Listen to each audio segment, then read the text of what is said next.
जन कल्याण में, बेरोजगारों के हित में, युवाओं के हित में, महिलाओं के हित में, विधवाओं के हित में, विकलांगों के हित में, असहायों के हित में, पीड़ितों के हित में अपना धन खर्चा करेंगे, या फिर अपना बैंक बैलेंस मजबूत करने के लिए अच्छा व्यवसायी बनना चाहते हैं? एक कहावत है, चित्रकूट चिंता हरण आए सुख के चैन, पाप कटे 100 जन्म के देख कामता नैन। ये वही कामता नाथ की भूमि है जहाँ पर व्यापारी बड़े भाई जो हमारे प्रिंस केसरवानी जी हैं, इन्होंने तमाम पत्रकार साथियों को इकट्ठा करके उनको किसी न किसी माध्यम से सम्मानित किया। अब मैं इनसे डायरेक्ट एक छोटा लेकिन गंभीर प्रश्न पूछना चाहूँगा। ये बताइए भैया कि आपने जो इस सम्मानित किया, इस सम्मानित करने के पीछे क्या आपकी कोई चुनाव लड़ने की राजनीति है, या फिर आप सम्मानित करने के बाद ये दिखाना चाहते हैं कि आप बहुत बड़े उद्योगपति हो गए हैं, या फिर आप ये सम्मानित करना चाहते हैं कि संविधान का चौथा स्तंभ ये पत्रकार साथी होते हैं? तो किसी न किसी एंगल से, हर प्रकार से पत्रकारों का सम्मान करना चाहिए, पत्रकारों को इज्जत देना चाहिए, क्योंकि पत्रकार ही संविधान का वो ढांचा है जो जमीन तबके से लेकर के किसी न किसी माध्यम से पीड़ित, शोषित, वंचितों को ऊपर उठाने का काम करता है, सरकार को दिखाने का काम करता है, अधिकारियों को दिखाने का काम करता है। पहली बात तो मैं आपको बहुत बहुत बधाई, धन्यवाद। आज जो दीपावली के इस पावन पर्व पे आप सभी लोगों ने अपना, किसी ने घर का काम, किसी ने अपना त्योहार का काम छोड़ के सारे पत्रकार साथी यहाँ पर एकत्रित हुए, उनको मैं बारंबार प्रणाम और चरण वंदन इस पर करके अब माफ़ी मांगना चाहता हूँ जो मैंने उनका कीमती समय ले लिया। लेकिन आज मुझे यह एहसास जरूर हुआ है, आपने सही कहा है कि कुछ लोगों की, जैसे कुछ लोग कोई करता है तो उसकी ना कोई अपेक्षा होती है, मुझे भी आज एक अपेक्षा है। आज मैं आपको कहना चाहता हूँ, ना मुझे चुनाव लड़ने की अपेक्षा है, ना मुझे, लेकिन मैं एक चीज़ बता दूं आपको, मैं एक व्यापारी हूं, एक छोटा व्यापारी हूं। मैं चांदी की चम्मच लेके नहीं पैदा हुआ। मैंने गरीबी मुझसे ज़्यादा इस जिले में किसी ने नहीं झेली होगी, क्योंकि मेरा भाई 25 साल पहले इसी अस्पताल में दम तोड़ के ख़त्म हो गया। प्रिंस उसी का नाम है, मेरा नाम प्रिंस नहीं है, मेरा नाम विनोद केसरवानी है, लेकिन उसके नाम को मैंने अपने कलेजे में छाप लिया, क्योंकि मुझे लगा कि जिस तरह मैंने गरीबी से पला, मेरा भी परिवार और मेरा भाई जिस कारणों से मारा, उसको मैं एक न एक दिन उजागर करके उसके लिए लड़ाई जरूर लड़ूंगा। यानी कि आपका इशारा कहीं ना कहीं स्वास्थ्य विभाग की ओर जा रहा है। मेरा 100% नहीं 200% स्वास्थ्य विभाग के जो आज नाकामी है, जो मेरे जिले की आज जो व्यवस्था, लाचार व्यवस्था, वेंटिलेटर पे व्यवस्था पड़ी है, मैं उसके लिए लड़ाई लड़ूंगा। इसके लिए चाहे मुझे अपना व्यापार बंद करना पड़े, चाहे मुझे अपना सर्वस्व लुटाना पड़े। अच्छा, लगातार आप देख रहे हो कि सरकार की नीतियों में जो स्वास्थ्य विभाग की नीतियां हैं वो पूरी तरह से फेल होती हुई नजर आ रही हैं। तो आपको क्या लगता है कि आपके हॉस्पिटल या आपके स्वास्थ्य विभाग के किसी भी प्रकार का कार्यालय या हॉस्पिटल खोलने के बाद स्वास्थ्य विभाग में आपको क्या लगता है कि कितना सुधार आएगा, या फिर आप उस स्वास्थ्य विभाग के आड़ में कोई बड़ा धंधा करने की योजना बना रहे हैं? पब्लिक को स्पष्ट करके बताइए। मैं आपको एक बात बताना चाहता हूं कि जिले में हर एक घर पे हर एक पेशेंट जरूर होगा।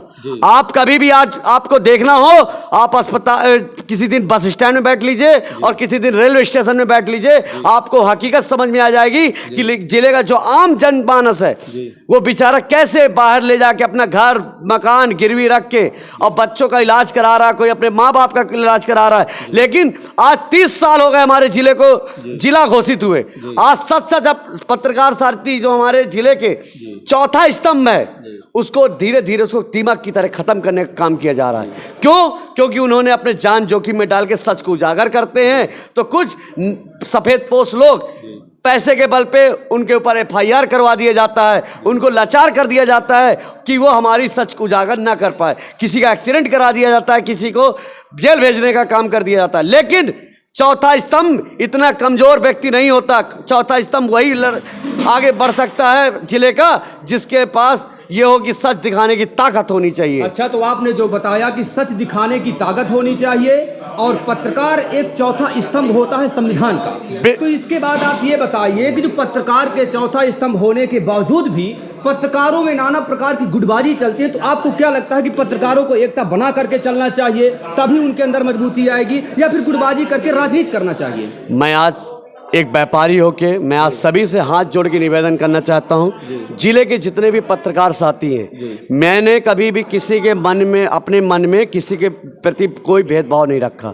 मैं आज सभी से निवेदन पत्रकार साथियों से कहना चाहता हूँ, जैसे व्यापार बाजार में भी 100 दुकानें होती हैं, मैंने अपने जीवन में कभी किसी व्यापारी से जलन ईर्ष्या नहीं रखी। मेरे नसीब में जो है वो मुझे मिलेगा, मुझे पता है। आप ये बताइए, आधा करवी चित्रकूट कितने किलोमीटर बसा है? 2 किलोमीटर में। आधा किलोमीटर में मैं 5 दुकानें चला रहा हूँ, तो क्या मुझे अपने पर गर्व नहीं होना चाहिए? हर पत्रकार साथी को अपने ऊपर गर्व महसूस होना चाहिए कि जो सच की ताकत दिखा के जनता के जितने भी आज कष्ट, जैसे सबसे बड़ा कष्ट इस जिले का स्वास्थ्य सेवा है। आप ये बताइए, अभी आप हॉस्पिटल चले जाइए, ना न्यूरो का डॉक्टर है, ना कार्डियो का डॉक्टर है, ना गैस्ट्रो का डॉक्टर है, और सीधे जाइए 5 मिनट में रिफर सेंटर बना, जिला अस्पताल चालू है। तो आप ये बताइए, 30 साल हो गए, क्या हमारा जिला 30 साल पहले भी उसी स्थिति में है और आज भी वही स्थिति में? अगर मैं एक व्यापारी होके मैं अपने परिवार को सुरक्षित देखना चाहता हूं, तो क्या मैं आवाज़ नहीं उठा सकता? अगर मैंने आवाज़ उठाई तो मुझे बता दिया गया कि मैं चुनाव लड़ रहा हूं। अरे चुनाव में ये तो जनता जानेगी ना कि कौन अच्छा काम कर रहा है, कौन नहीं कर रहा है। लेकिन मैं एक व्यापारी अच्छा बनना चाहता हूँ। अच्छा, अभी आपने कहा व्यापारी में अच्छा बनना, हाँ, तो ये बताइए, व्यापारी अच्छा बनना चाहते हैं तो स्वयं का पिटारा भरने के लिए, या उस पिटारा को भरने के बाद स्वास्थ्य विभाग में, शिक्षा विभाग में, जन कल्याण में, बेरोजगारों के हित में, युवाओं के हित में, महिलाओं के हित में, विधवाओं के हित में, विकलांगों के हित में, असहायों के हित में, पीड़ितों के हित में अपना धन खर्चा करेंगे, या फिर अपना बैंक बैलेंस मजबूत करने के लिए अच्छा व्यवसायी बनना चाहते हैं? मैं समाज के कामों के लिए, जब मेरे पास आप लोग का प्यार स्नेह रहेगा, जभी तो मैं लोगों को दे पाऊंगा। बिना खाली हाथ में क्या दे पाऊंगा? अच्छा, आप जब सोशल मीडिया में सामाजिक मुद्दों पर वीडियो डालते हैं, हाँ, तो आपके ऊपर मैं स्पष्ट नहीं करूंगा, लेकिन तरह तरह की टिप्पणी आती है, तरह तरह के कमेंट आते हैं, तरह तरह के जवाब आते हैं, तरह तरह की प्रतिक्रियाएं आती है, तरह तरह की संवेदनशील पुष्टियां आती हैं, तो उनके बारे में आप क्या कहना चाहेंगे? देखिए, ये संसार है और जिस भारत देश में हम लोग जी रहे हैं, आप सभी को पता है, भगवान राम ने भी और कृष्ण ने भी, ये धरती है और उन्होंने भी अपने मानव के लिए बहुत प्रयास किया कि सब लोग एक हो जाएं, राम राज्य हो जाए। और राम राज्य लाते लाते लोगों ने उन्हीं के ऊपर उंगली उठा दी, माता सीता के ऊपर उंगली उठा दिया। तो ये कुछ मानव जो हैं, कुछ एक आध मानव, इनके कारण मैं अपना जीवन, अपना जो मेरा कर्तव्य है, मैं उसमें पीछे नहीं हट सकता। और रही बात, मैं एक मोबाइल का व्यापारी हूँ, इलेक्ट्रॉनिक का व्यापारी हूँ, फर्नीचर का व्यापारी हूँ। मैं किसी चीज़ का उद्योग नहीं लगाया हूँ, मैं भी किसी दूसरे के सौदा बेच रहा हूँ। और स्वाभाविक बात है, अच्छा खासा इंसान बीमार हो जाता है, तो ये तो इलेक्ट्रॉनिक चीज़ें हैं। अगर किसी की कोई समस्या, कोई दिक्कत हो जाती है, तो आप कस्टमर ये नहीं सोचता है कि वो अपने घर पे तो नहीं बनाता। हर चीज़ का सर्विस सेंटर है, आप सर्विस सेंटर में दिखाइए, बनेगा। लेकिन कोई लोग, मोबाइल है जैसे, लोग कहते हैं कि ये मतलब सुनता नहीं। अरे ये बताइए, मोबाइल मेरे घर की खेती है क्या? मैं भी तो खरीद के लाता हूँ। आपकी अगर कोई दिक्कत, कोई समस्या है, तो मेरा एक माध्यम है कि मैं उसको सही करवा के, मुझे टाइम दीजिए, मैं सही करा के दे सकता हूँ। अब कोई आया और कह दे कि 1 साल मोबाइल चलाया और ला के सीधे बदल के मैं नया दे दूँ, तो मेरे घर की कोई खेती नहीं है। मोबाइल आपके घर में नहीं बनता? हाँ, बिल्कुल। तो वहाँ से योजना आती है, हाँ, उस आधार पर, उस पॉलिसी के आधार पर आप लोगों को गारंटी देते हैं और गारंटी देते हैं। उसमें अगर हम ना सुने तो फिर आप हमें गलत कह सकते हैं। साथियों, जैसा कि आपने देखा होगा, हमारे बड़े भाई व्यापारी, या यूं कहो कि सम्मानित व्यक्ति जो विनोद केसरवानी जी थे, इन्होंने अपने विषय में जो बात बताया, उनमें यदि किसी भी प्रकार का कोई प्रतिक्रिया आपको समझ में आए, तो आप जरूर कमेंट बॉक्स पर ये बताने का कष्ट करें कि इनकी बात पर कितनी सच्चाई है, कितनी हकीकत है, कितनी प्योरिटी है, कितनी वास्तविकता है। धन्यवाद। कैमरामैन युवराज प्रताप सिंह के साथ मैं ब्रजेश पांडे, हिंद न्यूज लाइव। बने रहिए मेरे साथ। ग्राउंड जीरो की रिपोर्ट।